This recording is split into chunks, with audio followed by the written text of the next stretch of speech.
সকলকে আমার প্রণাম ও ভালোবাসা। অ্যাস্ট্রো এডুকেশন প্রদ্যুৎ এই চ্যানেলে আপনাদের সকলকে আবারও স্বাগতম।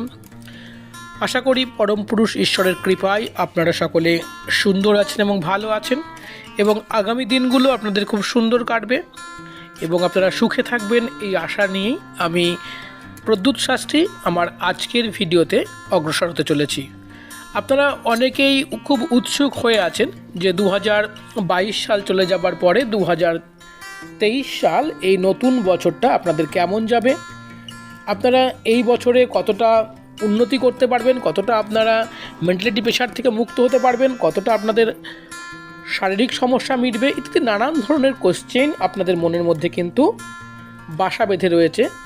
তারই উত্তর আমি দিতে এসেছি এবং রাশি অনুযায়ী আমি ফলাফল বিচার করব যে আপনারা এই বছরটা কেমন কাটাতে যাচ্ছেন তার পূর্বাভাস আপনারা ইতিপূর্বে আমাকে ফোন করে বলেছেন আলোচনা করবার জন্য, সেটাই আমি আলোচনায় অগ্রসর হচ্ছি। তা আপনারা প্রত্যেকেই জানেন যে আমার ভিডিওগুলি প্রথম থেকে অবশ্যই শেষ পর্যন্ত দেখবেন, তবেই কিন্তু আপনি আত্মস্থ করতে পারবেন।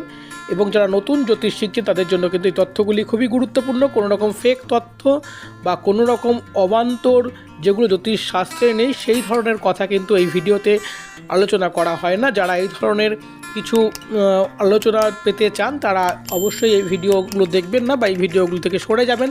যারা সঠিক জ্যোতিষ তথ্য জানতে চান এবং সঠিক প্রতিকার চান এবং সঠিক বিচার চান তাদের জন্যই কিন্তু এই ইউটিউব চ্যানেলটি। কেননা বাজারে জ্যোতিষ নিয়ে যে তথ্যগুলি প্রচার রয়েছে, বাজারে জ্যোতিষ সম্বন্ধে মানুষের মনে যে অন্ধবিশ্বাস বা যে ধারণা তৈরি হয়েছে যে জ্যোতিষ শাস্ত্র বা জ্যোতিষ মানেই হচ্ছে সেটা ফেরেববাজি বা মানুষের সঙ্গে প্রতারণা করা, সেইটা যাতে আমাদেরকে শুনতে না হয়। জ্যোতিষ শাস্ত্রটা এত ভালো একটা শাস্ত্র, কিছু কিছু জ্যোতিষীর জন্য এই শাস্ত্রটার বদনাম হচ্ছে, সেই জন্য শাস্ত্রটাকে সঠিকভাবে তুলে ধরবার জন্যই কিন্তু এই ভিডিওগুলি করা হয়। প্রথমেই বলবো যে মেষ রাশির মানুষের জন্য আজকের ভিডিওটি খুবই গুরুত্বপূর্ণ। সুতরাং এই মেষ রাশির মানুষদের 2023 সাল কেমন যাবে সেটাই এখন আমি আলোচনা করব। প্রথমেই বলবো যে আপনাদের জন্য এই সালটি কিন্তু খুব শুভ হতে চলেছে। বিশেষ করে আর্থিক দিক থেকে কিন্তু আপনারা অত্যন্ত লাভবান হতে চলেছেন। আর্থিক মধ্য থাকবে, আর্থিক ইনকাম বা আর্থিক ভাবনা বা আর্থিক যে জায়গাটা, ভাবনা না যে জায়গাটা, সেটা কিন্তু আপনাদের মধ্যম থাকবে। কিন্তু তবুও বলা যায় যে বিগত বছরের তুলনায় কিন্তু 2023 সাল আপনার কাছে অনেক সুন্দর হবে, অনেক স্বাচ্ছন্দ্যের বছর হবে এই বছরটি। এবছরে অনেক আর্থিক সমস্যা কিন্তু আপনার সমাধান হতে চলেছে। সেই জন্য যে জায়গায় আপনার অর্থ আটকে আছে সেগুলো কিন্তু আপনি এখন একটু নাড়া দেন বা সেগুলো এখন একটু যোগাযোগ করুন। দেখুন এই 2023 সালে কিন্তু সেই অর্থগুলো আপনি নিশ্চিত পেয়ে যাবেন। অর্থাৎ আপনার আটকে থাকা সম্পত্তি বা আটকে থাকা পয়সা কিন্তু আপনি নিশ্চিত ফেরত পাচ্ছেন এই বছরে। এবছরে আর্থিক সমস্যা মেটার পাশাপাশি কিন্তু আপনার সম্পত্তির যোগ রয়েছে। আপনি কোনো নতুন সম্পত্তি কিন্তু ক্রয় করতে পারেন, কোনো পুরনো সম্পত্তি বেচেও নতুন সম্পত্তি কিন্তু ক্রয় করতে পারেন। বছরের প্রথম দিকে কিন্তু আপনার স্থান চেঞ্জ, অর্থাৎ আপনি যেখানে বসবাস করেন সেই জায়গাটি পরিবর্তন করে নতুন কোনো জায়গায় আপনি বাড়ি করে বা নতুন কোনো জায়গায় কিন্তু আপনি বসতি নির্মাণ করে সেখানে কিন্তু বসবাস করতে শুরু করতে পারেন। এই সম্ভাবনা কিন্তু আপনাদের রাশিতে কিন্তু দেখা যাচ্ছে। দেখুন রাশি অনুযায়ী যখন ফলাফল বিচার হয় তখন প্রধানত 3টি গ্রহকে দেখতে হয়, শনি, বৃহস্পতি এবং রাহু। কেননা এই 3টি গ্রহই হচ্ছে অনেকটা কাল ধরে রাশিতে অবস্থান করে। বাদবাকি গ্রহগুলো কেউ 1.5 মাস, কেউ হচ্ছে আপনার 1 মাস, কেউ খুব 2.5 দিন ইত্যাদিদের সময় কিন্তু রাশিতে অবস্থান করে, যার জন্য এই 3টি কিন্তু প্রধান হয়ে যায় এবং সেই অনুযায়ী কিন্তু ফলাফল একটি বছরের কিন্তু বলা হয় এবং সেই ফলাফলটি আমি এখানে আলোচনা করছি। শুরুতে আপনাদের স্থান পরিবর্তন যেটা বললাম সেটা কিন্তু হবার সম্ভাবনা অত্যন্ত বেশি এবং নতুন কোনো গাড়ি কেনার জন্য কিন্তু আপনার মন উৎসুক হয়ে উঠবে এবং নতুন গাড়ি কেনার যোগ কিন্তু আপনার রাশিতে কিন্তু থাকছে। অর্থাৎ যারা মেষ রাশির মানুষ তাদের বাহন কেনার যোগ এই বছরে অত্যন্ত প্রবল হবে। আপনি কোনো সম্পত্তি পেতে চলেছেন, যে সম্পত্তি আপনার আটকে আছে, যে সম্পত্তি আপনি পাবেন কি পাবেন না এরকম নিয়ে দ্বিধায় রয়েছেন, সেই সম্পত্তিগুলো কিন্তু আপনার এবার হস্তগত হতে চলেছে। যদি পুরনো কোনো মামলা থাকে সেটাও কিন্তু এই বছরে আপনার মিটতে চলেছে বা মামলায় আপনার পক্ষে রায় বা আপনার মামলায় আপনার সুফল আসতে কিন্তু চলেছে। এগুলো গেল এই রাশির মানুষের কিছু ভালো দিক। কিছু নেগেটিভ যে দিকগুলো এই বছরে আপনাদের সম্মুখীন হতে হবে সেগুলো হলো, আপনাদের যেহেতু শনির তৃতীয় দৃষ্টি আপনার রাশির উপর থাকছে, সেজন্য কিন্তু মাথার একটু সমস্যা, একটু ডিপ্রেশনে ভোগা, একটু টেনশনে ভোগা, এই ধরনের জিনিস কিন্তু আপনাদের মধ্যে থাকবে। বিশেষ করে মাথার কোনো সমস্যা কিন্তু হঠাৎ করে দেখা দিতে পারে। যারা গর্ভবতী হতে চলেছেন বা সন্তান নিতে চান তাদের জন্য কিন্তু এই বছরটি কিন্তু খুব একটা ভালো নয় এই রাশির মানুষের, কেননা শনির একটা দৃষ্টি কিন্তু পঞ্চম স্থানে কিন্তু এখানে থাকছে, যার জন্য বিরত থাকাই ভালো। তবে তার মানে এই নয়, কেননা আমি বিধাতা নই, যার যেটা বলবো সেটাই ঘটে যাবে, কেননা এটা একটা ওভারঅল রাশি ধরে আলোচনা করা হচ্ছে।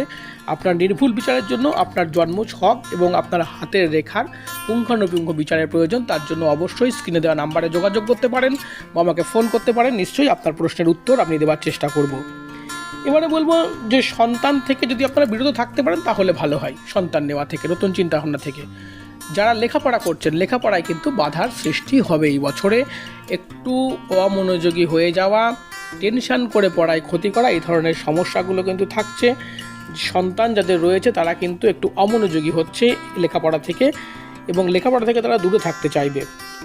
আর কি হবে, দেখা যাচ্ছে যে এই বছরে কিন্তু আপনাদের একটা দুর্ঘটনার কিন্তু একটা যোগ কিন্তু এখানে লক্ষ্য করা যাচ্ছে। সেজন্য গাড়ি এবং রাস্তা যখন পারাপার করবেন খুব সাবধানে পারাপার করবেন। কোনো ভেজা জায়গায় চলাফেরা করতে গেলে অবশ্যই সাবধানে কিন্তু চলাফেরা করবেন, না হলে কিন্তু হঠাৎ করে কোনো বাধা কিন্তু আপনার সামনে আসবে এবং সেইগুলো থেকে কিন্তু আপনার অ্যাক্সিডেন্টাল বা রক্তপাত কিন্তু ঘটতে পারে।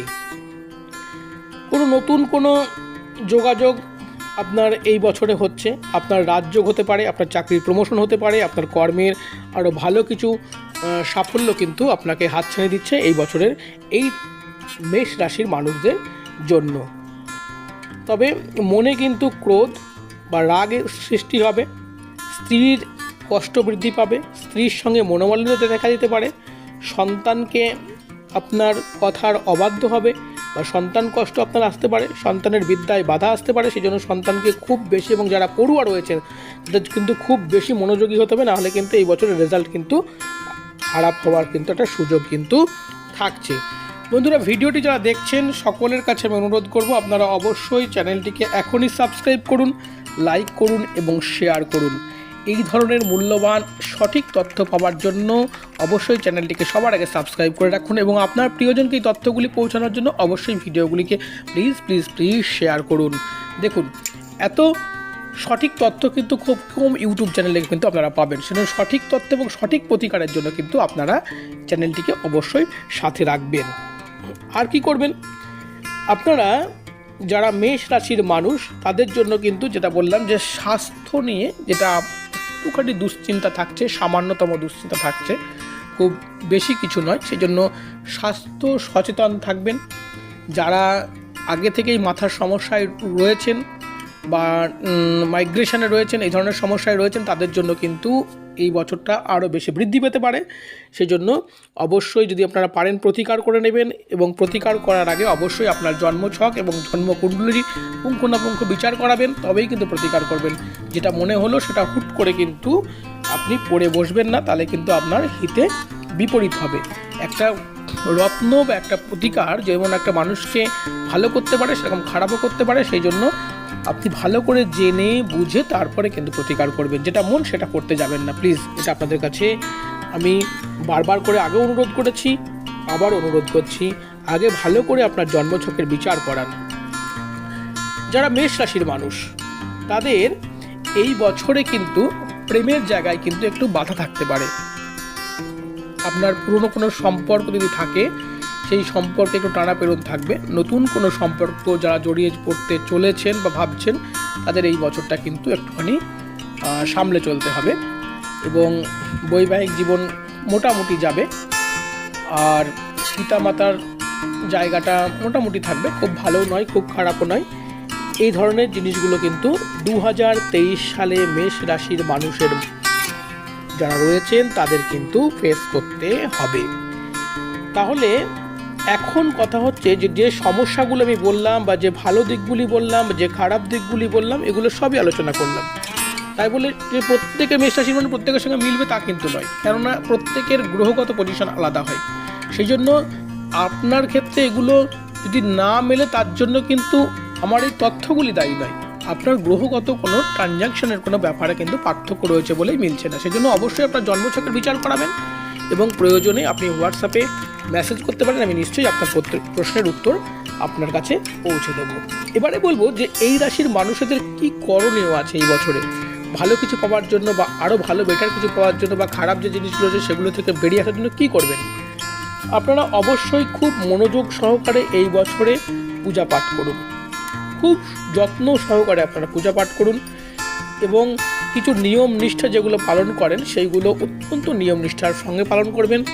শনিবারটা অবশ্যই পালন করেন এবং শনিদেবের পূজা করুন, শনিদেবকে সন্তুষ্টি করুন এবং তার শনিদেবের যে জিনিসগুলো রয়েছে সেই জিনিসগুলো আপনারা দান করুন এবং প্রতি শনিবার গ্রহরাজ মন্দিরে গিয়ে আপনারা ফুল মিষ্টি আপনার সাধ্যমতো যা আপনার মনে চায় সেগুলো যদি আপনি দান করতে পারেন তাহলে আপনার সামগ্রিক যে বাধা বিপত্তি রয়েছে সেই বাধা বিপত্তিগুলো থেকে কিন্তু আপনি নিশ্চিত মুক্তি পাবেন।